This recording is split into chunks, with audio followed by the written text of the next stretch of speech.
I'm delighted to be here, and I'm delighted particularly because of the topic that we're going to be discussing today and the people who are going to be discussing it, who are in medias res. You know, women and women's involvement is good economics, and that's actually what the title of our meeting today, our breakfast meeting today is, Fighting for the Economic Future of American Families. So I have the pleasure of introducing three dear friends. One I just met today, but the other two I've served with in Congress, and I consider them cherished friends and great advocates for public service. They're going to be leading the discussion to protect the economic future of American families. And collectively, their efforts within the newly founded Women's Policy Committee, which I want to learn more about, and I think you do too, are helping to shape the agenda of the Republican conference as a whole, and are providing a number of current key pieces of legislation and reform efforts. You'll hear about some of them today. Our very first speaker is the very dynamic and bubbly and hardworking Congresswoman Martha Roby. She represents the 2nd District of Alabama. She's in her first term in Congress, has quickly embodied the same fiscal conservative philosophy and leadership of her fellow members of the Women's Policy Committee. No other legislation symbolizes this resolve to sound budget reform than her sponsorship of the House Budget Act. If passed, this bill would restore integrity to the budget process by eliminating gimmickry through strengthened rules and accountability. Efforts like this have shown Congresswoman Roby's resolve to effect a budgeting process that has failed taxpayers over and over, in addition to her willingness to tackle this important issue. Good luck to you, Congresswoman. And so it's my pleasure to welcome Congresswoman Martha Roby.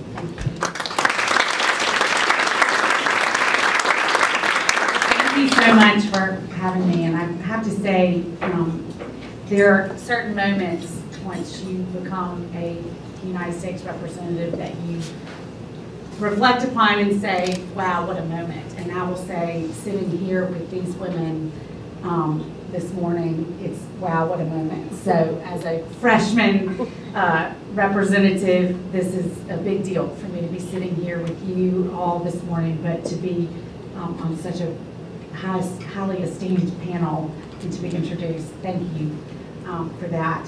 I had a conversation with Eric Cantor not too long ago, and it was during the VAWA debate. And I said, Eric, I've got to get this off my chest. I said, these are not, we got to be very careful here because they're not women's issues, and we don't have women's issues. The same issues that are important to you, I promise you, are important to me. I go to the grocery store. I fill my car up with gas. These things are important to me as well.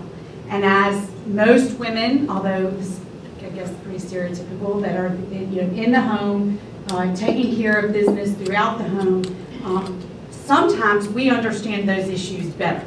And so I think it's so important, as was mentioned, that we need women in Congress, we need more women in Congress, because we offer a perspective that is vitally important to the American people and our economy. And so, part of that is sitting around the kitchen table and looking at your finances and figuring out how much you make and how much then can you spend and how much do you want to save. And what I quickly learned once I came here is that Washington does not work that way. And I served on a 9-member city council for almost 2 terms, and we did, by law. We had to balance our budget. We couldn't spend more than we brought in, and if we did, we were in big trouble. So we started, thinking about and looking at ways, and thankfully I have Senator Jeff Sessions as one of our U.S. senators for the state of Alabama, introduced last year the Honest Budget Act. And this was an effort to look at the 9 most commonly used budgeting gimmicks. Now, in the interest of being completely honest, I had to sit down with CRS on, I think, 3 different occasions, at least 2 that I can recall right off the top of my head. And I'm still not by any stretch, and wouldn't tell you that I know all the ins and outs of federal budgeting because of how complicated it is.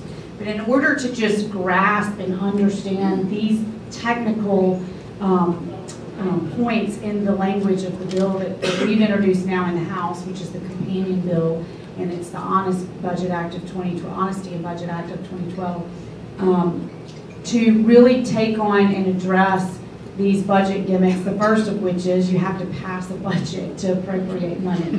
What a novel idea. And then goes through several others that prevents using chumps, which was a big, the changes in mandatory spending. And the way I explain it back home, and I guess the way I could use it, there's probably plenty of you in this room that understand federal budgeting better than I do. But, you know, if a dad gives a son $50 and says, son, you need a new pair of shoes for school, you need to go down to the store and get you some shoes. So he goes down to the store, the shoes that he needs, well, they're on sale for $25. So the son saves $25. So he immediately goes to the store next over and buys the video game that he wanted for $25. He gets home, Dad says, where are your shoes? And he says, Dad, you're not going to believe this. I got these shoes for 50% off. I saved you $25. He said, where's my $25? He said, well, I bought this great video game, but I saved you $25. That's how this place works. You know, we don't spend money that has been authorized, and then we turn around and we use it as an offset for deficit spending. And that is truly, you know, outside of other major mandatory spending issues that we have that we all know, that's how we've gotten into this mess over the course of years. And what this bill, and again, in a very technical sense, attempts to do is alleviate the ability to use that kind of gimmickry to the American people. It is truth and honesty in saying this is what we have, this is what we can spend, and this is how we can save.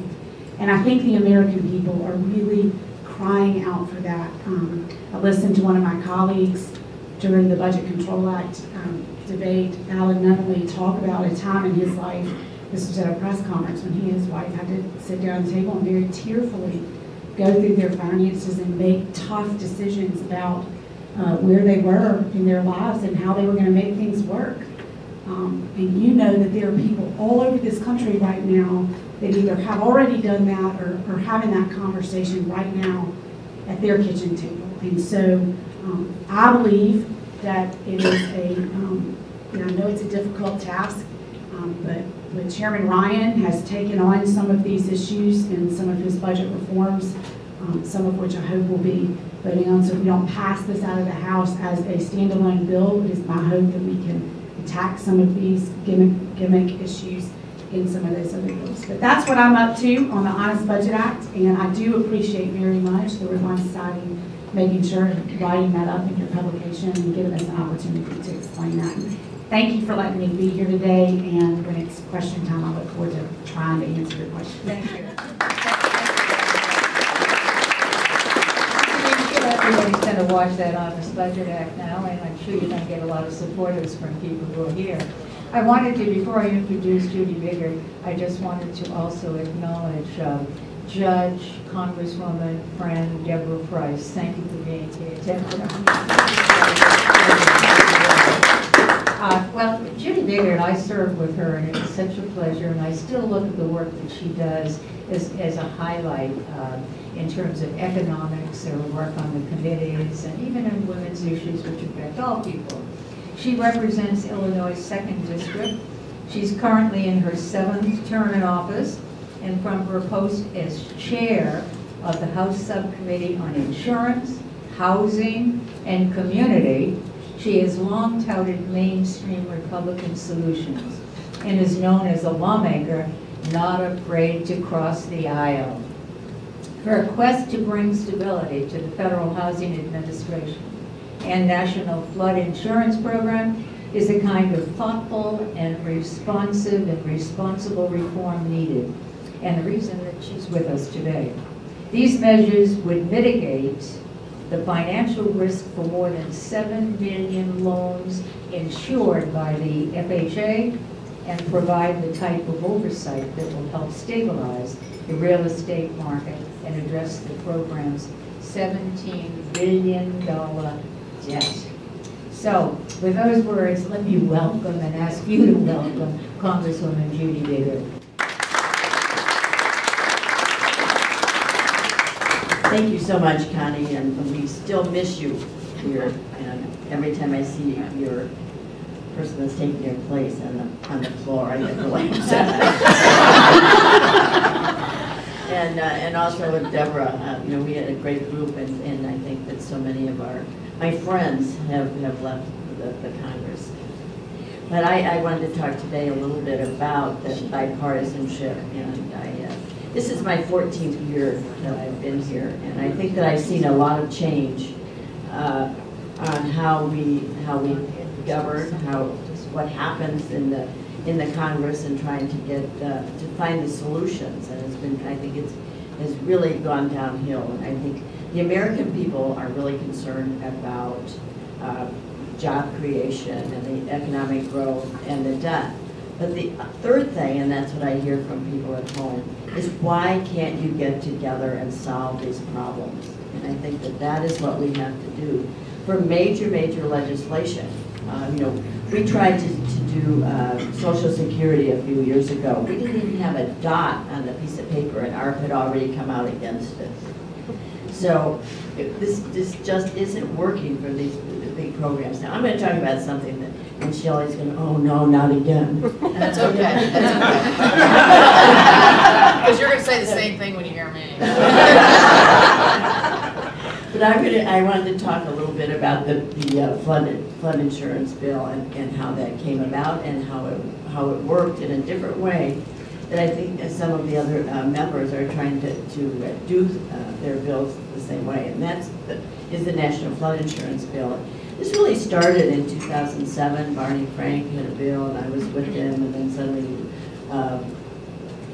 Maxine Waters took it over. That's when they were in the majority, and I got kind of pushed off of this, but it still was something that was very important to me. So, having this subcommittee of jurisdiction decided with my staff that we were going to do something very different. We were going to not have a bill that you just take and give this to people and say, please vote for it. We were going to have what we call a draft, and it circulated among all the groups, and I know I see a lot of people here, you're probably saying, oh yeah, we know how this works, because we were there and really helpful.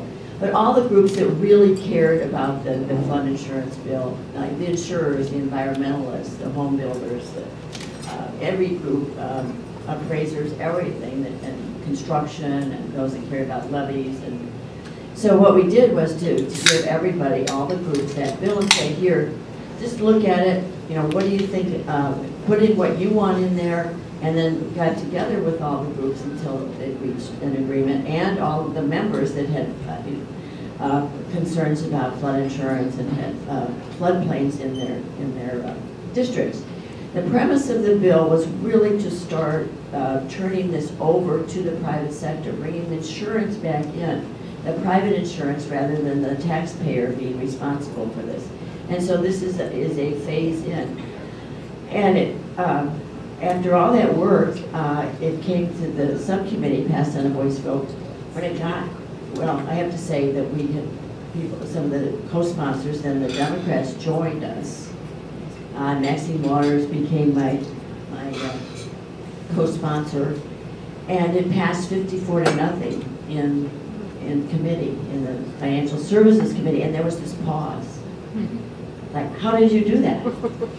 And so some of the other members said, this is really great, we're going to have to do this. So then it went to the floor, and it passed 406 to 22. Now there's always those members, the 22 that vote no on everything, like Ron Paul. Actually, he had an amendment in there, so he was for it for a while.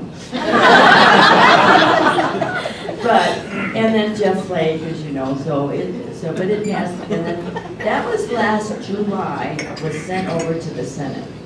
Now that's a different story, isn't it? You know, the rarefied air over there, the House of Lords, takes a little while to get anything worked out, but they did pass their bill out of committee, but it sat there. And we called, and we cajoled, and we tried to put it on, get them to put it on other things to get it out, because Harry Reid said, oh, we don't have floor time. Of course, we looked at their schedule, and they hadn't passed a bill all year, so I don't know why they didn't have floor time. But suddenly a couple bills started to come out. But I met with Shelby, I met with Johnson, the chairman of the banking, and I said, do you want a bill?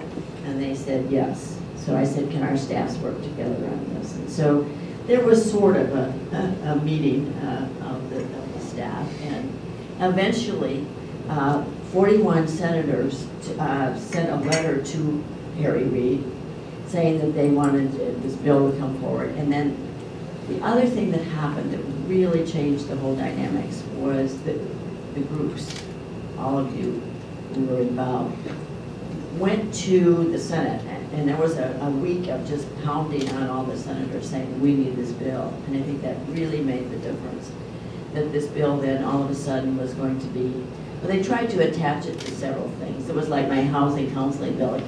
It kept going over to the Senate and then taken off, and we finally got it onto another bill. But so finally, we got a pre-conference and a conference, sort of. I mean, that was really done. And one weekend, it was worked out, and the next week it came up, and it was put on to the transportation bill. And the student loan, which also happened to be my bill. I had a twofer out of the three bills. I was really excited, but that's how it got out. And I think it just takes a lot of working together, and I think that's maybe is what we really need to look at. That politics is the art of the impossible, but it's also the compromise that really is needed. And a few years ago, I did. Where I started financial literacy, and I did that because I thought that some of our members needed Econ 101, even in the financial services committee. So started that caucus. And I think we need another one called negotiations, because I think we really have to work out to really sit down and do that. If we're really going to really find, we've got the answers, but we have to get together and really do that. And it's a real challenge, but negotiations is so important across the aisle. And I've been elected as one of the most bipartisan members, so this is my thing right now, negotiate. So I was really happy with this, and so now we have an act that's called the Biggert Waters Flood Insurance Bill. Those names just happen to be, you could just take the T off my name, and it's a really a good name for a flood insurance policy. Biggert Waters. But I think that's my message, is that I think that women really, I think, look for the opportunity to find common ground, and yet not give up on your values is really the way that we have to work. And I hope that this will move people to really work together. Thank you. Thank you very much.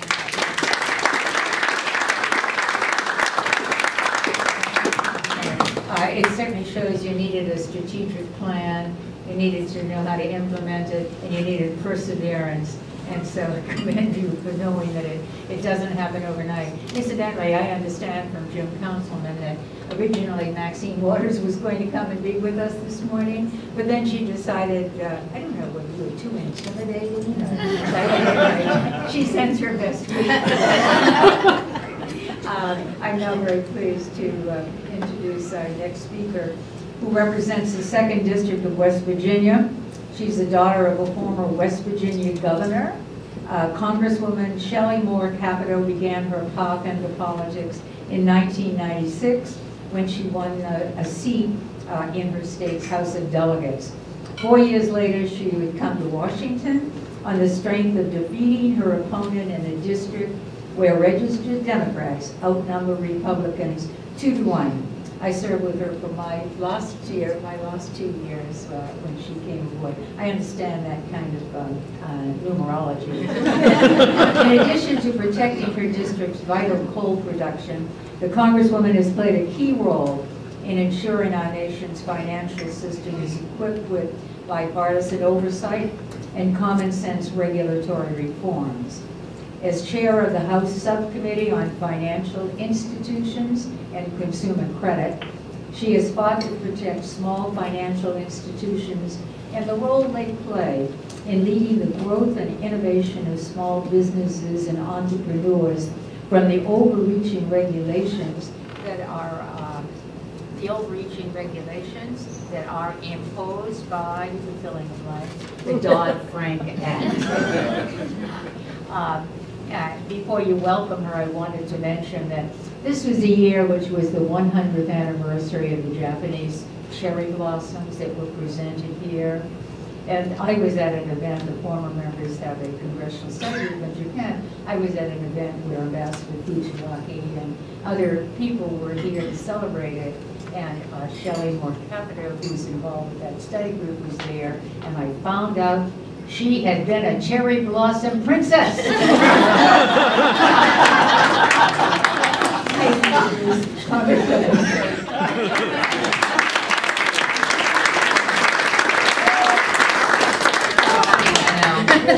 Thank you, Connie, for bringing that up. I told my kids it was a beauty contest. Anyway, it was fun being a cherry blossom princess, but I like Congress a lot better. I have a couple things. I got to gig Jim Councilman just a little bit for the little sign I got here. Representative Shelley Moore Capito, CA 45. And I told Today, Connie, West Virginia, tomorrow, the world. right. No, what I said this is, and Martha won't think this sounds so great for her, calculated age 45. And I appreciate being here with my two colleagues. I've known Judy, obviously served with her the whole time, and it's always great to serve with Connie and with Deb. Deb was a big inspiration for me, she knows. She told me not to get on that rules committee, and she was right. And Martha and I got to be new friends, and we had a lot of fun together.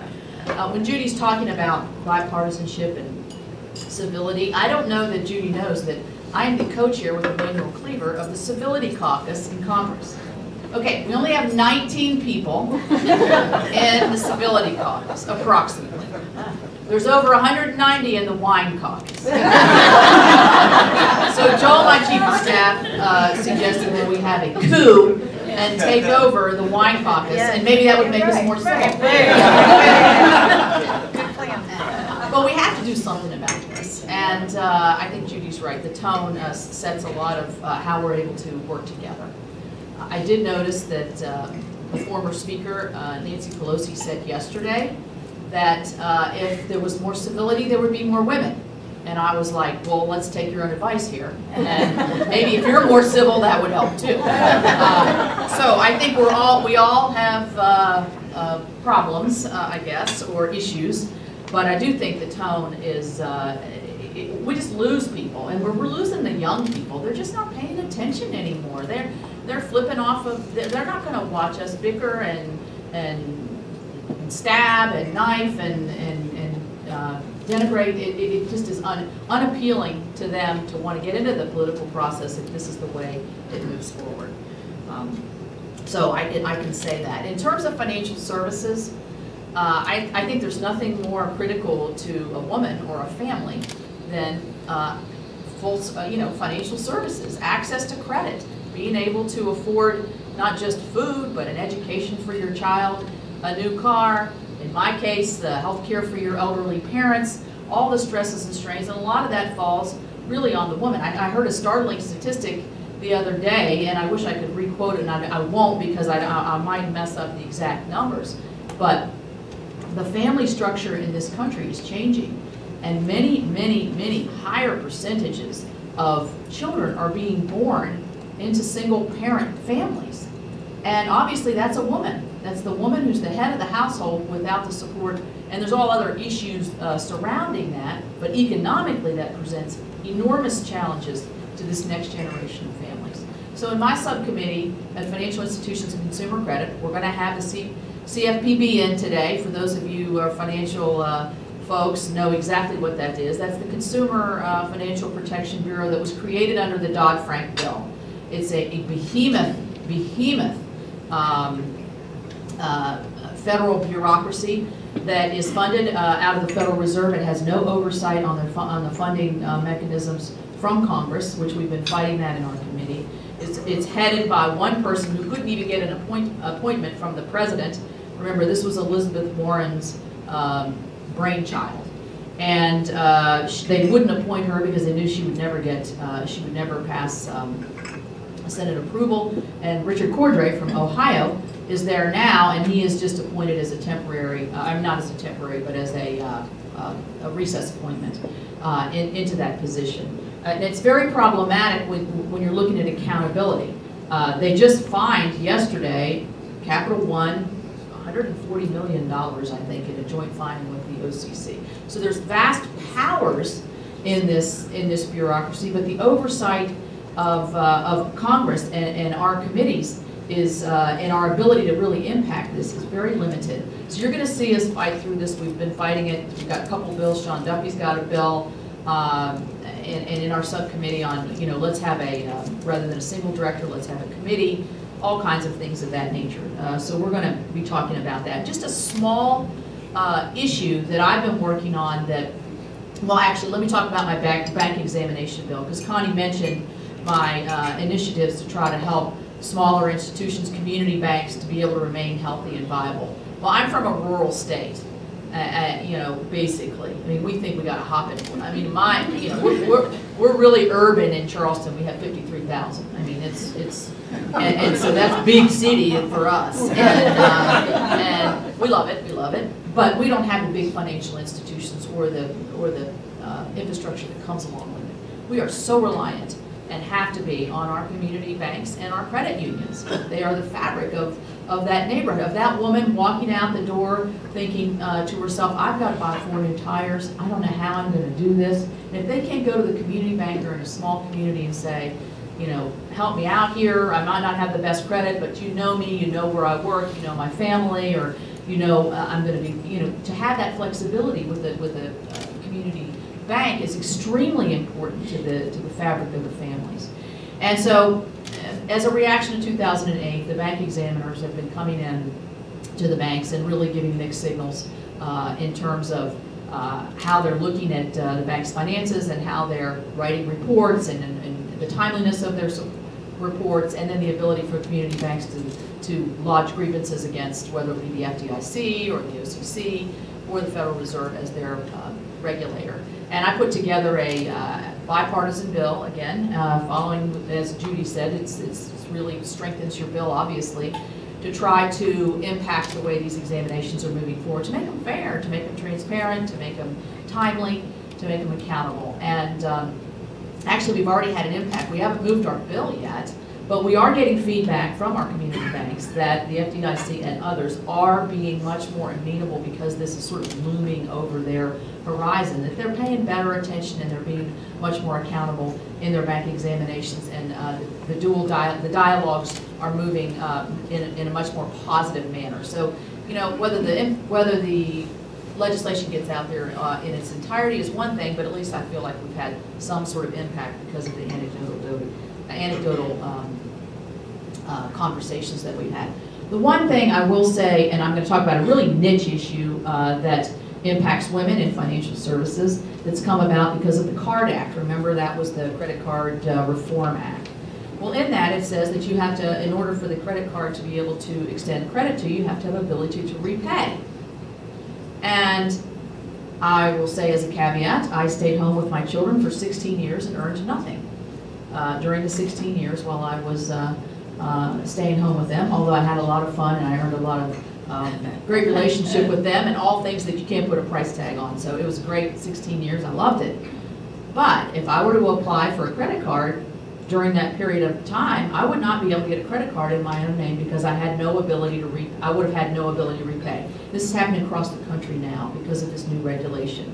So let's just put it, you're in a military family, maybe your husband's deployed, you can't get a credit card while you're home taking care of the kids. If you're in an abusive relationship, the first thing that a counselor is probably going to tell you is you've got to start establishing credit in your own name if you think you're going to get out of a marriage, whether it's abusive or you just want to you want to separate or whatever. If you don't have some kind of financial backing, it's very difficult and to gain the self-esteem and the economics to be able to get out of a difficult situation if you don't earn any money. So we're trying to fix this. We've been pressing the CFPB to redo the rule, to look at household income, or to have some other way of looking at it so that the availability of establishment of credit in your own name is available to those. And now it's not just women who are staying home with their children. As we know, there's a rise of men who are staying home with their children, and people are weighing their economics to see who's the best one to stay home at the time. And especially when we've got a downturn, a lot of people losing their jobs,